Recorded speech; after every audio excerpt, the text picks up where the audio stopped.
بسم اللہ الرحمن الرحیم یا ایہا الذین آمنوا کتب علیکم الصیام کما کتب علی الذین من قبلکم لعلکم تتقون۔ اے ایمان والوں، تم پر روزے اس طرح فرض کیے گئے ہیں جس طرح تم سے پہلے والوں پر فرض کیے گئے تھے، شاید کہ تم پرہیزگار بن جاؤ۔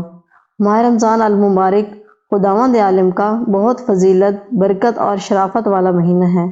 یہ وہ مہینہ ہے جس میں دعاؤں کی قبولیت اور بہشت و رحمت الہی کے دروازے انسانوں پر کھلے ہوتے ہیں اور جہنم کے دروازے بند ہیں۔ اور اس مہینے میں ایک رات ایسی بھی ہے جس میں عبادت 1000 مہینوں کی عبادت سے بہتر ہے۔ لیلۃ القدر خیر من الف شہر۔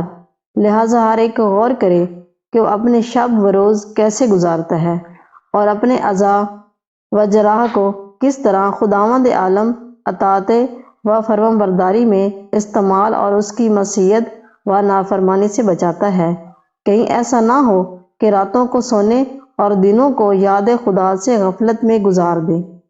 حدیث میں آیا ہے کہ ماہ رمضان کے آخری دنوں میں ہر روز افطار کے وقت خداوند عالم 10 لاکھ افراد کو آتش جہنم سے آزاد کرتا ہے، اور شب جمعہ و روز جمعہ ہر گھنٹے میں 10 لاکھ افراد کو جہنم کی آگ سے آزاد کرتا ہے، جو سب مستحق عذاب ہو چکے تھے۔ اور اس ماہ کے آخری میں شب و روز میں اتنے لوگوں کو آزاد کرتا ہے جتنے پورے مہینے میں آزاد کیے ہیں۔ ماہ رمضان المبارک کے جمعے کے دنوں کی بھی بہت فضیلت ہے۔ اِنَّ لِجَمَعِ شہر رمضان لفضلاً علی جمیع سائر الشہور کفضل رسول اللہ علی سائر الرسل وکفضل شہر رمضان علی سائر الشہور۔ ماہ رمضان کے جمعوں کے دنوں کی فضیلت دوسرے مہینے کے جمعوں پر اس طرح ہے جیسے رسول خدا کی فضیلت دوسرے انبیاء علیہ السلام پر اور رمضان کے دوسرے مہینے پر۔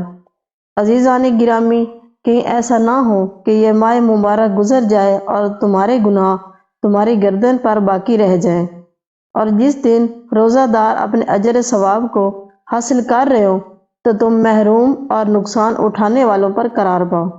ہر چیز کے لیے بہار ہوتی ہے، اور قرآن کریم کی بہار ماہ رمضان المبارک ہے۔ قرآن کریم اس مبارک مہینے میں نازل ہوا، لہٰذا اس ماہ کے شب و روز میں بہترین عمل قرآن کی تلاوت کرنا ہے۔ اس ماہ میں ایک آیت کے پڑھنے کا دوسرے مہینے میں ختم قرآن کے برابر اجر و ثواب رکھتا ہے۔ دوسرے مہینوں میں ہر ماہ ایک ختم قرآن کرنا سنت ہے، جبکہ ماہ رمضان میں کم از کم 6 دن میں قرآن ختم کرنا مستحب ہے، اور ہر 3 دن ایک ختم کرنا سنت ہے۔ اگر ختم قرآن کا ثواب 4 معصومین علیہ السلام کی ارواح طیبہ کو ہدیہ کر دیں تو اجر ثواب میں مزید اضافہ ہو جائے گا۔ اس مہینے کی شب و روز میں قرآن مجید کی تلاوت کے علاوہ فضیلت کے اوقات میں نماز اور عبادت خداوند میں کوشش کرنے کے ساتھ اور کثرت سے دعائے استغفار کے ذریعے خدا کی قربت حاصل کرو۔ امام جعفر صادق علیہ السلام فرماتے ہیں انہ من لم یغفر لہ فی شہر رمضان لم یغفر اللہ لہ الی قابل الی ان یشہد عرفۃ۔ جو شخص ماہ رمضان میں بخشا نہ جا سکا وہ آئندہ بھی بخشا نہ جائے گا، مگر یہ کہ وہ میدان عرفات میں حاضر ہو جائے۔ اس ماہ میں اپنے آپ کو ان چیزوں سے بچاؤ جن کو خداوند عالم نے تم پر حرام قرار دیے ہے، اور ان حرام چیزوں سے افطار کرنے سے اجتناب کرو، بلکہ ایسا طریقہ اختیار کرو کہ جیسے ہمارے آقا و مولا امام جعفر صادق علیہ السلام نے بیان فرمایا ہے۔ جب تم روزہ رکھو تو چاہے کہ تمہارے کان، آنکھ، بال، کھال اور تمام اعضائے بدن روزہ سے ہوں، یعنی حرام بلکہ مکروہ چیزوں سے بھی ان کو بچاؤ۔ پھر آپ نے فرمایا تیرا روزہ تیرے افطار والے دن کی طرح نہیں ہونا چاہیے۔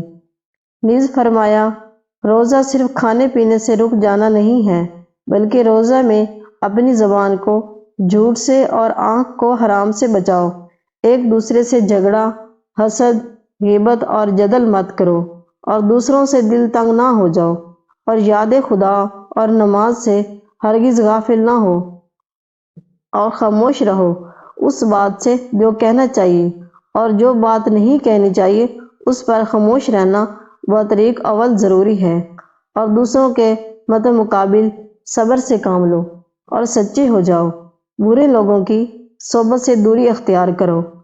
بری باتوں، جھوٹ، افطرا اور لوگوں کی دشمنی اور ان کی بدگمانی، غیبت اور چغل خوری سے بھی اجتناب کرو، اور خود کو آخرت کے لیے تیار رکھو، اور قیام آل محمد علیہ السلام کے ظہور کا انتظار کرو، اور آخرت کے ثواب کی امید رکھو، اور اعمال صالحہ کا توشہ آخرت ہر وقت تیار رکھو، اور تم اس طرح خشوع و خضوع اور ذلت انکساری سے پیش آؤ جیسے اپنا غلام مالک سے خوف کھاتا ہے، اور خدا کے عذاب سے ڈرو اور اس کی رحمت سے امید وابستہ رکھو۔ حضرت امیر المومنین علیہ السلام فرماتے ہیں، کتنے روزہ دار زیادہ ہیں کہ جن کو سوائے بھوک اور پیاس کے روزے سے کوئی اور فائدہ نہیں پہنچتا۔ روایت میں جابر ابن یزید نے امام محمد باقر علیہ السلام سے نقل کیا ہے کہ رسول خدا نے جناب جابر ابن عبداللہ انصاری سے فرمایا، یا جابر، ھذا شہر رمضان من صیام نہارہ وقام وردن وعطفا بطنہ وفرجہ وکفا لسانہ خرج من ذنوبہ کخروجہ من شہر۔ فقال جابر، یا رسول اللہ، ما احسن ھذا الحدیث۔ فقال رسول اللہ، وما اشہد ھذا الشروط۔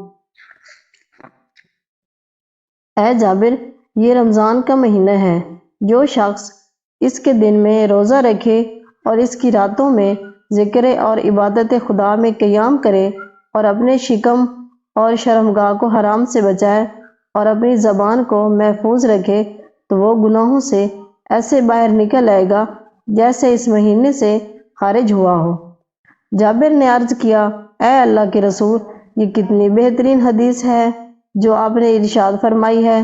آپ نے فرمایا، اور یہ بھی تو دیکھو کہ اس کی شرطیں کتنی سخت